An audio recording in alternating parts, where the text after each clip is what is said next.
오늘 우리에게 주시는 말씀은 마태복음 28장 1절에서 10절 말씀입니다. 마태복음 28장 1절에서 10절 말씀, 저와 여러분들이 한 절씩 교독하도록 하겠습니다. 마태복음 28장 1절에서 10절 말씀 한 절씩 교독하겠습니다. 안식일이 다 지나고 안식 후 첫날이 되려는 새벽에 막달라 마리아와 다른 마리아가 무덤을 보려고 갔더니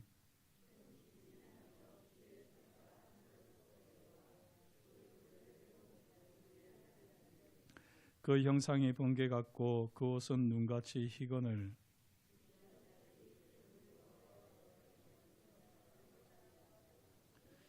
천사가 여자들에게 말하여 이르되 너희는 무서워하지 말라.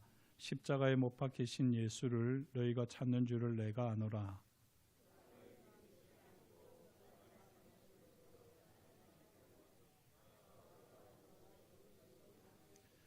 또 빨리 가서 그의 제자들에게 이르되 그가 죽은 자 가운데서 살아나셨고 너희보다 먼저 갈릴리로 가시나니 거기서 너희가 배우리라 하라. 보라, 내가 너희에게 이르노니라 하거늘.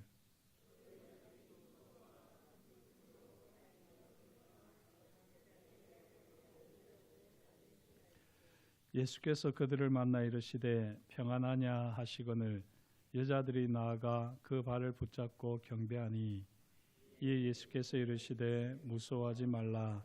가서 내 형제들에게 갈릴리로 가라 하라. 거기서 나를 보리라 하시니라. 아멘. 예, 오늘 마태복음 28장 1절에서 10절 말씀을 함께 교독했습니다. 오늘 이 말씀은 예수님께서 부활하신 그날 아침에 이 무덤에 간 여인들의 이 이야기가 되겠습니다. 이 이야기를 우리가 보게 되면 사실 예수님의 십자가와 부활은 꼭 이렇게 연대기 성경을 통해서 보시면 좋다라고 말씀을 드렸는데요.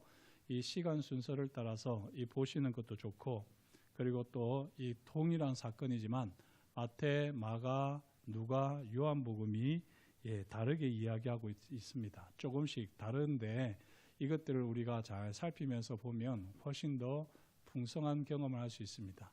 오늘 이 부활 이야기를 보기에 앞서서 먼저 특별히 우리가 꼭 이 부활 이야기를 다시 재구성하게 될 때에 꼭 생각해야 할 것이 똑같은 사건을 보게 되지만 이 보는 사람의 태도에 따라서 전혀 다른 경험을 한다는 것을 먼저 말씀드리고 싶습니다. 공부 얘기를 해서 죄송합니다만 공부 못하는 사람이 꼭 이렇게 공부 얘기를 하는데요. 선생님이 가르쳐 주면은 그것을 통해서 깨닫고 열을 터득하는 사람이 있는가 하면 이제 가르쳐 준 것만 터득하는 사람도 있고, 그리고 그것도 전혀 터득하지 못하는 사람이 있잖아요. 선생님이 아이들을 두고 똑같이 가르쳤지만 그렇게 그것을 받아들이는 아이의 준비된 역량에 따라서, 태도에 따라서, 또는 관심과 집중에 따라서 전혀 다르게 경험되어지는 것입니다. 우리가 가지고 있는 사건이라는 것이 다 그렇습니다. 이 왼쪽에서 보는 것과 오른쪽에서 보는 게 다르고, 위에서 보는 것과 아래에서 보는 게 다르고, 앞에서 보는 것과 뒤에서 보는 것이 다릅니다. 그렇지 않겠습니까? 이렇게 이 다양한 관점들을 가지고 보는 것을 우리가 스펙트럼이라고 그렇게 이야기하잖아요. 그래서 어떤 사람은 보면 어떤 사건을 볼 때에 조금 다양하게 보는 그런 사람들을 두고 스펙트럼이 넓다 이렇게 이야기를 합니다. 그런 반면에 이 스펙트럼이 넓지 못한 사람, 그런 사람은 우리가 시야가 좁다 그렇게 이야기를 하는데요. 이 주님의 부활에 대해서도 우리가 이 사복음서를 통해서 거기에다가 사실은 바울의 증언까지를 더해서 이렇게 성경을 보게 되면 훨씬 우리가 스펙트럼이 넓어지고요. 거기다가 요한계시록까지를 보게 되어야지만 진짜 우리가 부활의 주님을 제대로 이해할 수가 있는 것입니다. 우리가 그렇게 더 넓게까지 보기에는 이 시간도 부족하고요. 오늘 부활 이야기를 재구성하면서 최소한 우리가 사복음서 정도는 같이 볼 수 있어야지 됩니다. 먼저 이렇게 주님의 부활을 경험했던 사람이 누구냐? 먼저는 여인들이었다라고 하는 것은 이 사복음서가 공통됩니다. 이렇게 사복음서가 다 주님의 첫 부활하신 주님을 처음 경험했던 사람들은 여인들이라고 하는데요. 마태복음 28장 1절을 보면, 오늘 말씀을 보면 막달라 마리아와 다른 마리아가 등장합니다. 그런데 마가복음 16장 1절을 보면 막달라 마리아와 야고보의 어머니 마리아와 살로메, 이렇게 세 여인이 등장하고요. 누가복음 24장 10절을 보면 막달라 마리아와 요한나와 야고보의 어머니 마리아, 또 다른 여자들, 이렇게 등장합니다. 이 누가복음을 보면 최소한 몇 명의 여인이 등장합니까? 다시 말씀드릴까요? 막달라 마리아, 요한나, 야고보의 어머니 마리아, 또 다른 여자들, 이렇게 최소한 4명이 등장하는 것입니다. 그런데 요한복음 21장을 보면 다른 여인들에 대해서는 이야기하지 않고요, 막달라 마리아만 이야기합니다. 이 네 복음서를 다 이렇게 보게 되면 최소한 한 명에서부터, 한 명도 아니죠. 아무리 못해도 양보를 해도 한 명은 꼭 부활의 주님을 경험한 게 될 테고, 그리고 또 적지 않게는 보통은 4명 이상의 여인들이 주님의 부활의 주님을 경험했다 하는 것입니다. 이렇게 명단이 다른 것은요, 이 각각 마태, 마가, 누가, 요한이 기억하는데 오류가 있는 것이 아니라, 다만 부활을 경험했던 많은 여인들이 있지만 그 여인들 중에서도 주님의 부활을 경험했던 그 경험치가 다른 겁니다. 이 앞에서 경험하는 사람과 저 뒤에서 경험하는 사람이 다르거든요. 때로는 이 앞보다도 뒤에가 좋을 수 있습니다. 이 때로라는 말은 말씀을 이야기하는 것이 아니라, 여기서 찬양을 하게 될 때에, 저도 저기서 항상 주일 때 듣잖아요. 전에 우리 할렐루야 찬양대가 칸타타 연습을 하는데 제가 제일 뒤에서 들어봤거든요. 우리 장재월 권사님 앉아 계시는 저기에서 들으니까 이건 엄청나게 좋은 겁니다. 저기서 저도 찬양할 때는 저 뒤로 갈까 싶어요.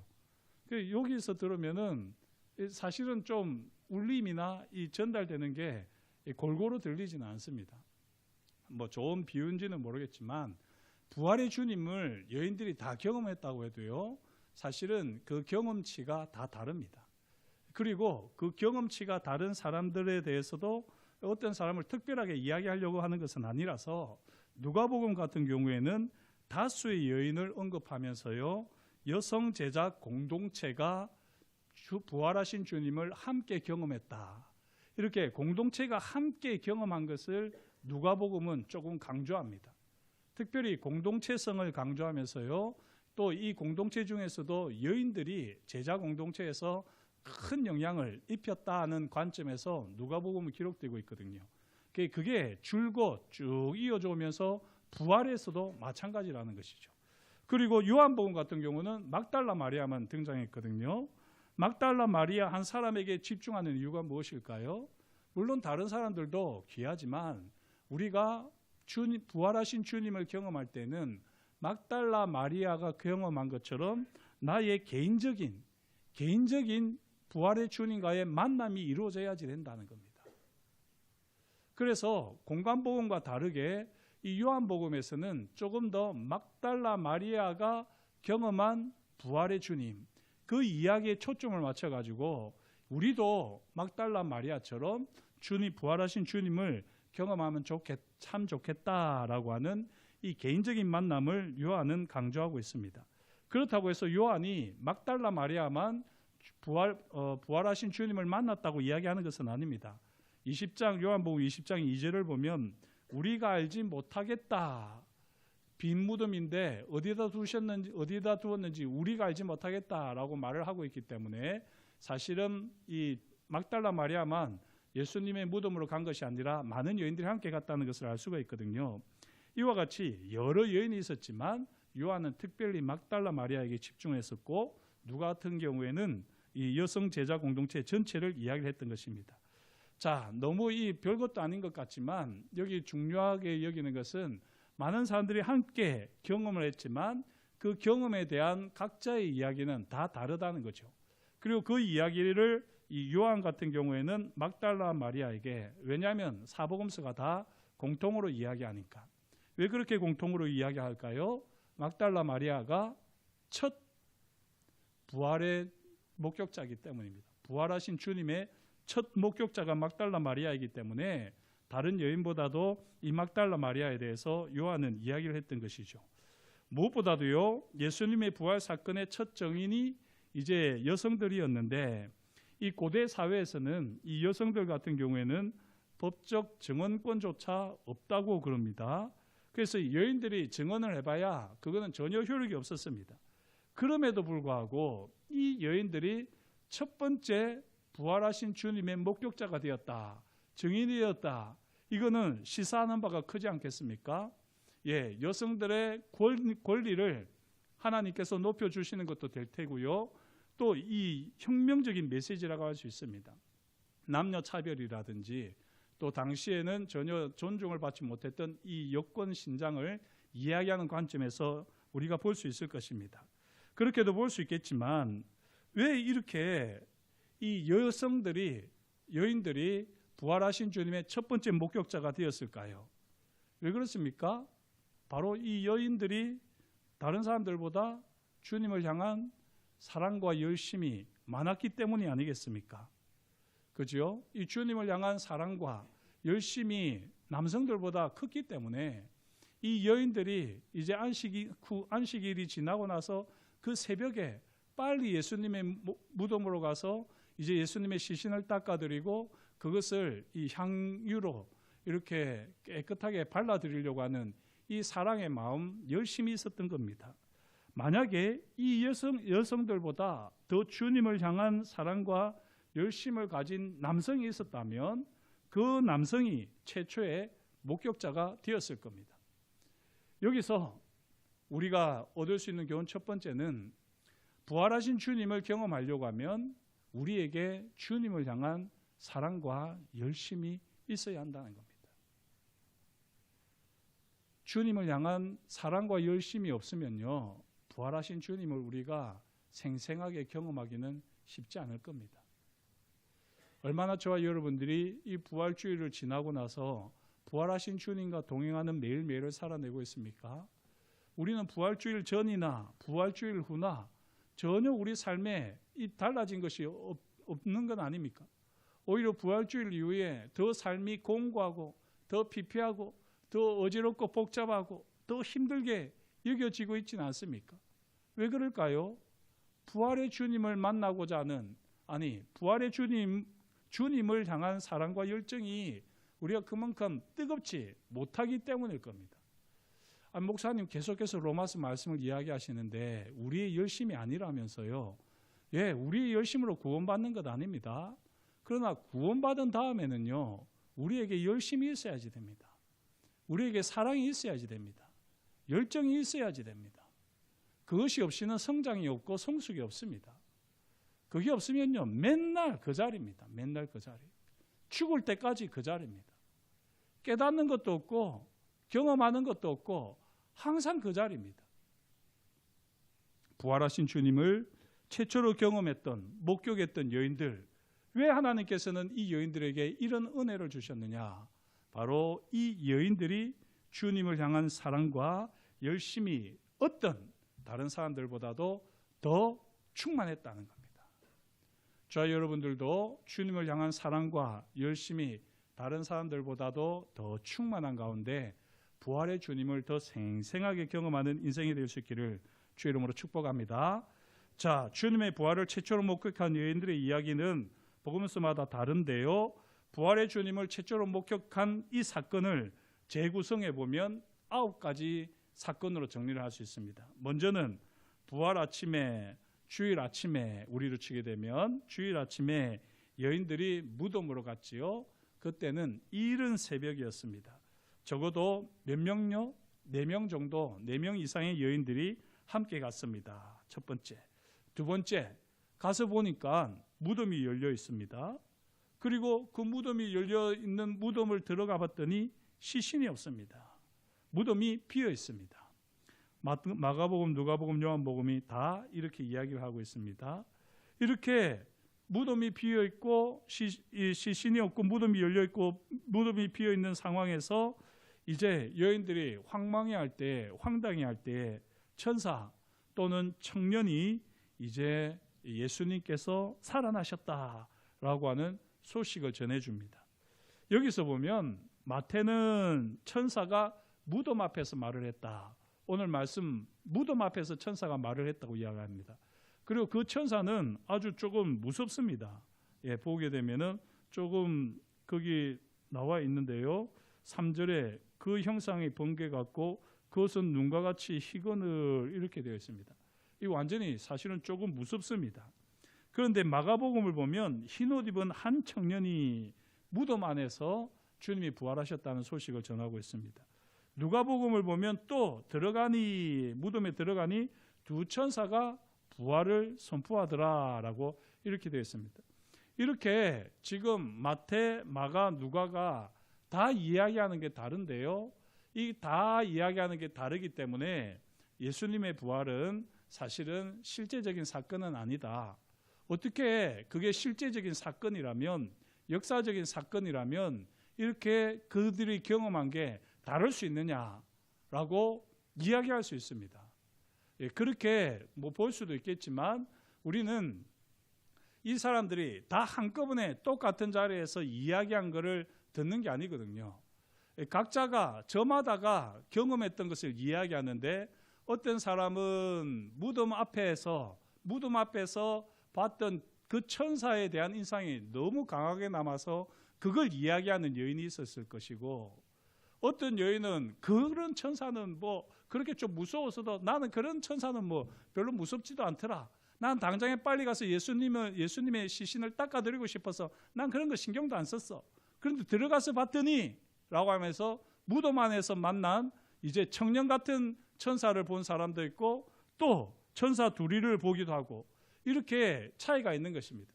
이 차이는 한꺼번에 다 해가지고 당신이 본 거 이렇게 서로 맞춘 게 아니라요. 그 마태, 마가, 누가가 각각 다른 사람들을 통해서 들은 이야기를 이제 적어 옮기기 때문에 이렇게 다르다는 것입니다. 이것은 말하는 사람이 경험한 것이 각자가 다르기 때문입니다. 제가 이렇게 말씀을 전하지만 제가 전하는 이 말씀을 그대로 누가 옮기겠습니까? 그냥 내게 은혜가 되었던 부분을 가지고 아이고 오늘 목사님 이런 말씀 참 좋네 이렇게 하시는 분도 있는 것 반면에 도통 무슨 말씀인지 또 어려워서 모르겠네 이런 분도 있을 테고 여러 사람들의 여러 가지 반응이 있지 않겠습니까? 부활의 주님을 경험하는 것도 마찬가지입니다. 이렇게 여인들이 자기들이 경험한 것을 가지고 이야기하는데 어떤 사람들은 무덤 밖에서, 어떤 사람들은 무덤 안에서 청년같이, 또 어떤 사람은 두 천사로 이렇게 선명하게 보게 됐던 것입니다. 그러나 공통된 것은 무엇이지요? 무덤이 비었다 하는 겁니다. 그래서 주일에도 제가 말씀드렸지만 부활에 대한 역사적인 증거로서 우리가 확실하게 이야기할 수 있는 것은 빈 무덤이라는 것밖에 없습니다. 무덤이 비었다 외에는 우리가 주님의 부활을 증명할 길이 없습니다. 다만 우리는 부활하신 주님을 만난 그 경험을 증거하는 일밖에 없죠. 그래서 이 정명과 증거가 다른데요. 자, 이렇게 빈 무덤을 본 다음에 어떻게 했느냐? 여인들이요 무덤에서 도망하여 무서워 아무 말도 못했다라고 마가복음 16장 8절에는 이야기합니다. 이렇게 4명 이상의 여인들이 갔는데 그 빈 무덤을 보고 천사들을 보고 이러니까 정신이 아찔해가지고는 무덤 밖으로 화들짝 나와가지고는 전부 다 이렇게 있는 겁니다. 천사들이 말을 하긴 했는데 그 말도 잘 기억도 안 나고 그렇게 있는데요. 이때 막달라 마리아는 제자들에게 달려가서 보고를 하는 겁니다. 무덤이 비었다라고 보고를 하는 거예요. 요한복음을 보면 막달라 마리아가 단독으로 제자들에게 먼저 알렸다라고 되어 있고요. 누가복음을 보면 여러 여인이 제자들에게 알렸다라고 되어 있습니다. 모르긴 해도 막달라 마리아가 제일 먼저 이 이야기를 하고 조금 나이가 지긋한 여인들은 뒤따라오는 여인도 있었을 테고 어떤 여인은 아예 그냥 그 무덤 밖에 있었을지도 모릅니다. 이렇게 다양한 분상들이 있었을 겁니다. 어쨌든 막달라 마리아가 무덤이 비었다는 말을 듣고 나서는 이 베드로와 요한이 무덤으로 달려가거든요. 이때도 요한이 자기가 발이 빨라가지고 무덤 입구에는 먼저 도착했는데 그래도 베드로가 제자 중에 수제자니까 베드로가 헐레벌떡 뛰어오는 것을 기다렸습니다. 그리고 베드로가 들어간 다음에야 요한도 들어가게 되는 겁니다. 그래서 보았는데 무덤이 비었더라는 거죠. 요한은 이 빈 무덤을 아주 자세하게 묘사하고 있는데 어쨌든 이렇게 비었었습니다. 이렇게 비어 있는 상태에서요, 베드로와 요한은 그 참 신기하네, 무덤이 비었네, 그렇게 하고는 돌아갔습니다. 이렇게 돌아간 상황에서 막달라 마리아는 어떻게 하고 있습니까? 그 자리에서 울고 있습니다. 이렇게 막달라 마리아가 빈 무덤 앞에서 울고 있을 때에 이제 예수님께서 네가 왜 우느냐 라면서 막달라 마리아를 만나 주시는 거죠.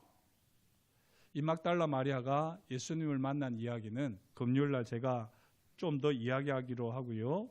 이렇게 막달라 마리아가 예수님을 처음으로 만났는데 이어서 마태복음에서는 오늘 말씀에서는 두 마리아가 예수님을 만나고 발을 붙잡고 경배했다라고 그렇게 구절에 나와 있습니다. 그렇게 이야기했을 때 10절에 예수님께서 무서워하지 말라, 가서 내 형제들에게 갈릴리로 가라 하라, 거기서 나를 보리라, 이렇게 주님께서 말씀을 주셨습니다. 이 말씀을 가지고 이제 여인들이 제자들에게로 가서 갈릴리로 가라고 주님이 말씀하셨습니다 라고 증거합니다.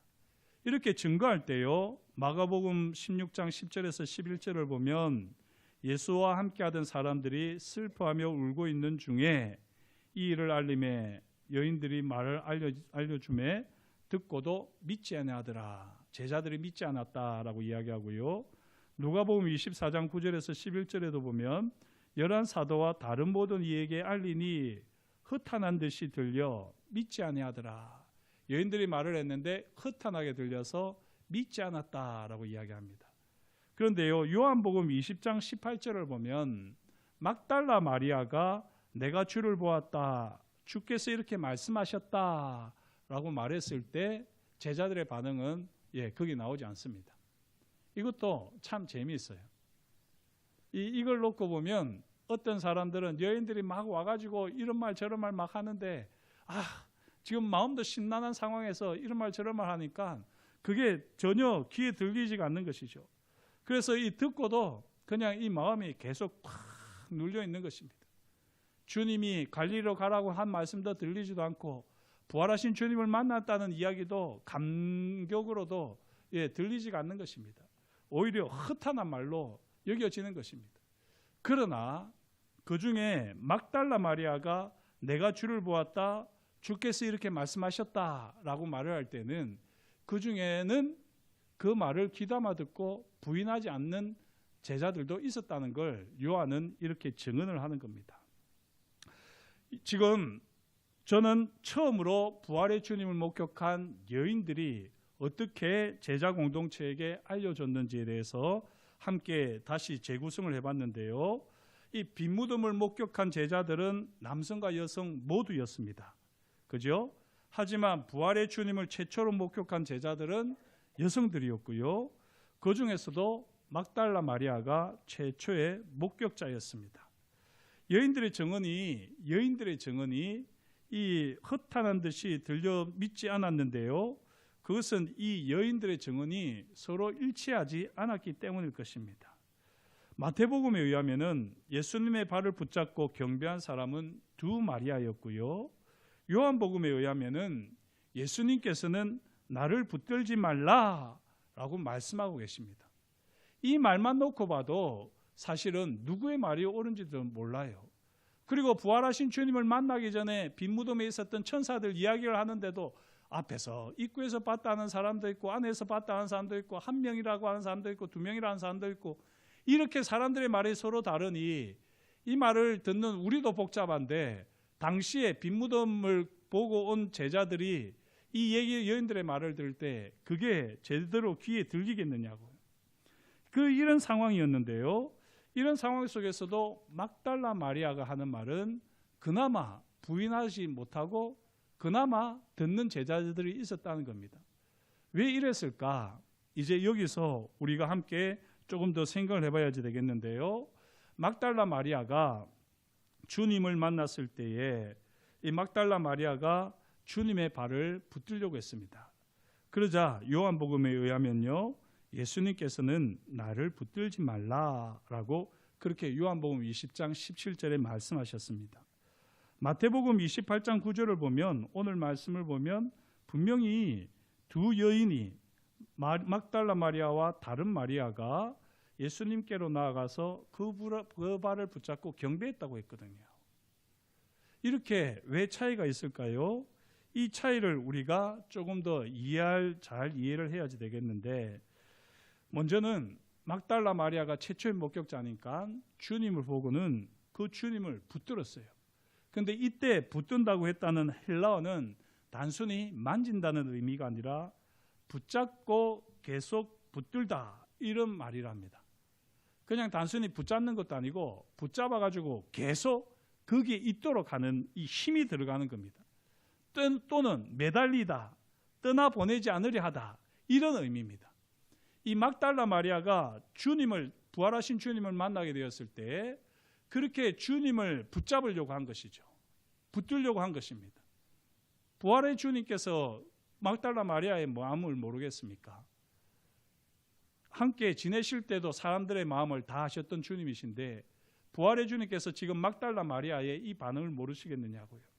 지금 이 막달라 마리아가 부활하신 주님을 붙잡으려고 하는 것은 인간적인 마음이지요. 철저하게 인간적인 마음입니다. 주님의 부활을 자신도 잘 믿지 못하고 있었다가, 다만 그 시신을 닦아드리려고 했다가 그 빈 무덤을 보고 예수님이 시신이 없는 것을 알고는 깜짝 놀라고 있는 상황인데, 그 허탄해하고 있는데 그 주님을 음성을 듣고는 주님이십니까? 선생님이십니까?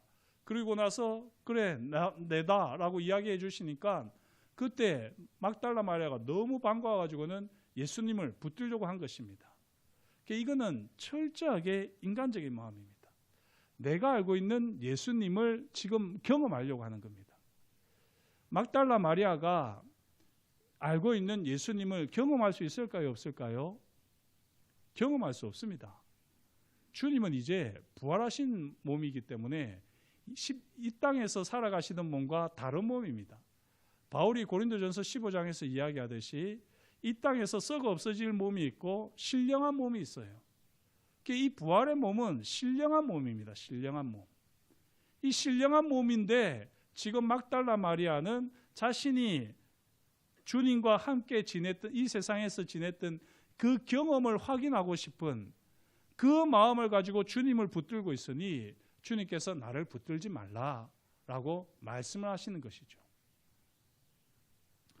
거기에 비해서요, 이 마태복음을 보면 어떻습니까? 이 마태복음을 보면 그 이후에 막달라 마리아가 주님을 인간적인 마음으로 붙들려고 했을 때에 주님이 나를 붙들지 말라 말씀하신 다음에 이제 막달라 마리아도 정신을 차렸겠죠. 주님이 정말 부활하셨구나. 그러고 나서는 이 부활하신 주님을 다시 뵙는데 이 보통 이전에 알던 주님이 아니거든요. 이 신령한 몸으로 변한 부활의 영광이 이 경험되어지는 겁니다. 그래서 이 막달라 마리아와 다른 마리아가 이제 주님 앞에 경배를 하는 겁니다. 주님 앞에 경배를 하면서요, 그 발을 붙잡고 경배를 하는 것입니다.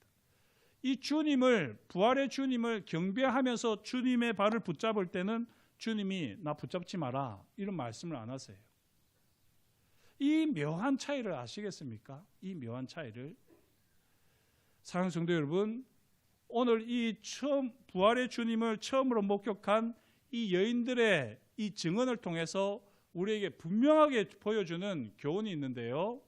그 교훈은 무엇이냐면 이 세상에 속해 있는 마음을 가지고 이 세상에 속해 있는 생각과 가치를 가지고 주님의 부활을 경험하려고 하면 우리는 주님의 부활을 경험 못합니다. 신령한 경험입니다. 신령한 경험. 하나님의 영이 역사하셔서 하나님의 영이 우리 마음 가운데서 우리 심령 가운데서 역사하셔서 우리의 영안을 밝혀주시고 우리의 영적인 길을 열어주셔야지만 주님의 음성이 들리고 주님의 영광이 보여질 것입니다. 부활하신 주님을 경험하는 것은 주님의 부활, 이 부활의 영광과 능력을 경험하는 것은 신령한 경험일 것입니다. 그렇다고 해서 저는 뭐 특별히 신령한 사람들, 기도 많이 하는 사람들, 그들이 주님의 부활을 경험한다는 것이 아닙니다. 오늘 주님의 부활을 경험하는 조건이 무엇일까요? 그것은 바로 예배입니다. 예배. 부활하신 주님은 지금은 하늘 보좌의 우편에 앉으신 왕이신 분 아닙니까? 오늘 권사님께서 기도 중에도 그렇게 고백하셨지만 부활하신 주님은요, 죄와 사망 권세를 이기시고 이제 이 세상뿐만 아니라 우주 만물을 통치하시는 왕이 되시면서 승천하셨습니다. 그래서 우리 주님, 부활의 주님을 바라보면서 예배하면서는 발을 만져도 주님이 그냥 그걸 다 허용하셨어요. 그리고 그렇게 하는 가운데에 그 마음을 만지셨습니다. 두려워하는 마음을 만지시면서 무서워하지 말라 라고 하시고는요, 그리고 다시 한번 사명을 주셨습니다. 오늘 우리 시대도 마찬가지입니다. 왜 부활의 주님을 나는 이렇게 경험을 하지 못할까? 나는 왜 다른 사람들이 부활의 주님을 그렇게 경험하고 기뻐하는 것 같은데 내 삶에서는 그런 게 없을까? 왜 없을까요? 콕 집어서 말씀드려서 아직도 세상의 것으로 부활의 주님을 경험하려고 하고 있기 때문입니다. 아직도 내 마음은, 내 생각은, 내 관심은 세상에 있으면서 그 세상에 있으면서 부활의 주님을 경험하고 붙잡으려고 하는데 그게 붙잡히느냐고요. 주님은 붙잡지 말라고 말씀하시는 거죠. 그러나 오늘 주님이 우리에게 주시는 이 여인들의 정언을 통해서 주시는 이 말씀을 우리가 받고 부활의 주님 앞에 우리가 믿음으로 경배하게 될 때에 주님의 발을 만지는 은혜가 있을 줄 믿습니다. 저와 여러분들이 이런 경험이 있기를 축복합니다. 우리가 드리는 예배는요, 예수 그리스도의 십자가와 부활을 경험하는 신령한 시간입니다. 왜 우리가 주일에 예배를 드립니까? 세상 속에서 끊임없이 세상에 파묻혀 살면서 내 삶에 계속되어 발견되어졌던 그 죄악들을 주님 앞에 정직하게 내어놓고 예수 그리스도의 십자가 보혈로 샤워를 하는 시간이 예배 시간 아니겠습니까? 그리고 샤워한 다음에 말씀을 통해서, 찬양을 통해서, 기도를 통해서 하나님의 임재를, 영광을 경험하는 가운데 부활의 주님이 우리를 만지시고 우리 가운데 말씀하시는 것을 경험하는 자리가 예배의 자리 아니겠습니까? 그렇게 우리가 예배하는 마음으로, 그 마음으로 예배하게 될 때에 우리는 부활의 주님을, 부활의 영광과 능력을 더욱더 생생하게 경험하게 될 줄 믿습니다. 예수님께서 십자가에 달려 돌아가시기 전에는 사실 예배를 안 받으셨어요. 하지만 부활하신 다음에 딱 나타나는 제자들의 변화는 무엇이냐면 경배하기 시작하는 겁니다. 왜냐하면 죄와 사망 권세를 이기셨기 때문에, 그리고 하늘 보좌에 오르신 다음에는 우주 만물의 왕이 되셨기 때문에 우리가 이 사실을 알고 있다면, 우리가 이 복음을 알고 있다면 우리는 예배하는 자여야지 됩니다.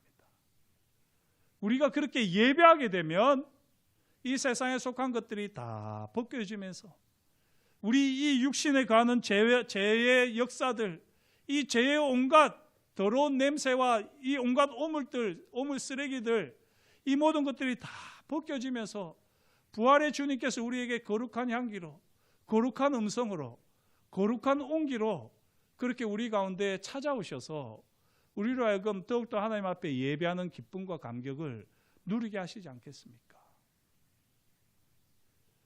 저와 여러분들이 부활하신 주님을 더 잘 풍성히 경험하는 예배자 될 수 있기를 축복합니다.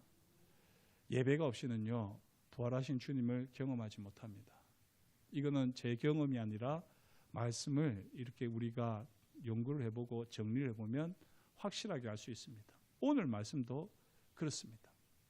오늘 말씀을 따라서 다시 한번 우리 자신을 잘 살펴보시면서 주님이 부활하셨다고 하시는데 왜 제 인생은 이 모양입니까?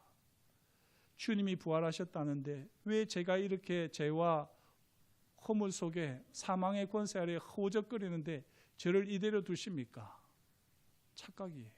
그거는 이미 부활하신 주님이 우리와 함께 하시면 우리는 아담의 세계에 속한 자가 아니라 그리스도의 세계에 속한 자이기 때문에 그런 모든 것들로부터 우리는 자유하고 예수 그리스도의 십자가를 힘입어서 은혜의 보좌 앞으로 나아가는 가운데에 부활의 주님께서 다스리시는 그 하늘 보좌의 영광과 능력을 우리는 점점 더 생생하게 경험할 겁니다. 그리고 그게 이루어지는 방법이 뭐냐? 바로 경배, 예배입니다. 오늘 우리 시대에 이제 전도할 기회가 사라진다, 그렇게 염려하시는 분들 많잖아요. 저도 뭐 동성애법이나 뭐 이런 것들로 인해서 이제 이 기독교 종교가 제한받는 것에 대해서는 우리가 경계해야지 되고 또 잘 살펴야지 됩니다. 하지만요, 세상법은 점점 더 우리가 그렇게 이 신앙생활을 하는 것은 모르겠지만 이 전도를 한다든지 여러 가지 이제 사회에 대해서 조금 도전을 주고 이런 거에 대해서는 지금 뭐 반대하고 그걸 법제화하는 이런 일들이 앞으로 더 노골적으로 일어날 것입니다. 그렇게 할 때 단순히 데모를 해가지고 우리가 그걸 바꿀 수는 없습니다. 세상의 시대의 흐름이 그렇기 때문에. 그러나 진짜 본질은 뭐냐면 우리가 길거리에서 예수 믿으세요, 예수 믿으세요 이렇게 해가지고 전도가 되는 것이 아니라는 거죠. 진짜 우리가 해야 되는 전도는요, 부활의 증인으로 살아야지 되는 겁니다.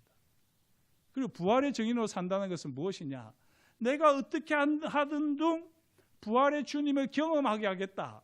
이것도 우리가 예수님을, 부활하신 주님을 붙잡으려고 하는 막달라 마리아와 별반 다르지 않습니다. 진짜 내 열심이 하나님을 향한 열심인지 아니면 내 자존심으로 인한 열심인지를 정직하게 물으셔야지 돼요. 우리가 진짜 해야 되는 전도는요, 하나님 앞에 예배하는 겁니다. 하나님 앞에 예배하는 것은요, 종교의 자유가 있기 때문에 법도 어떻게 못합니다. 길거리에서 노방전도를 하는 것은 금지될지 몰라도요, 하나님 앞에 예배하는 것은 방해가 되지 않습니다. 오히려 하나님 앞에 예배하는 우리를 방해하는 그 사람들에게 우리는 종교의 자유를 법을 들어서 우리는 당당하게 대항할 수가 있는 겁니다. 진짜 우리가 어디서든지 길거리에서라도 사람들이 욕하고 우리를 죽이려고 한다 할지라도 오직 부활하신 주님의 임재와 영광을 바라보면서 예배할 수 있는 여기까지 나아가면 법이 어떻게 되든지 사실은 거기에 우리가 휘둘릴 건 아닙니다. 우리는 본질을 놓치고 있으면서요, 지금 계속해서 비본질적인 것을 가지고 오히려 불법에 가까운 그런 식으로 지금 일들을 해나가고 있습니다. 오늘 이 말씀을 통해서 저와 여러분들이 부활의 주님을 생생하게 경험하는 예배자로 날마다 살아가시기를 주의 이름으로 축복합니다. 기도하겠습니다. 하나님 아버지, 오늘도 저희에게 주님께서 말씀하여 주시니 감사합니다. 부활의 주님께서 우리를 찾아와 주십시오. 부활의 주님을 만나고 싶고 부활의 주님께서 우리 삶에 역사하시는 것을 구체적으로 경험하고 싶습니다. 우리의 이 간절한 소망이, 이 열망이 인간적인 열망으로 그치지 않게 하여 주옵시고 하나님 아버지를 온전히 예배하는 가운데 살아계신 주님의 임재와 영광을 경험하는 우리의 삶이 되어지도록 주께서 우리 가운데 역사하여 주옵소서. 주님, 우리가 어떻게 부활의 증인으로 살겠습니까? 우리가 말을 한다고 주님이 나타나시는 것도 아니고 우리가 고함친다고 주님께서 역사하시는 것도 아니고 다만 우리는 살아계신 주님 앞에 조용히 무릎 꿇어 예배할 뿐이오니 우리의 예배를 주님께서 기쁘게 받으시고 그 예배에 합당한 하나님의 임재와 영광으로 우리의 삶의 자리마다 역사하여 주옵소서. 우리가 어떤 삶의 자리에 있든지 예배를 포기하지 않게 하시고 예배에 있어서는 타협하지 않게 하시고 어떤 상황에서도 어떤 사람들 앞에서도 살아계신 주님, 부활의 주님을 예배하며 왕으로 모셔드리는 삶이 되어지도록 우리 가운데 기름 부어 주시옵소서. 그렇게 우리를 통하여서 영광 받으실 것을 인하여 감사드리오며 예수님의 이름으로 기도드립니다. 아멘.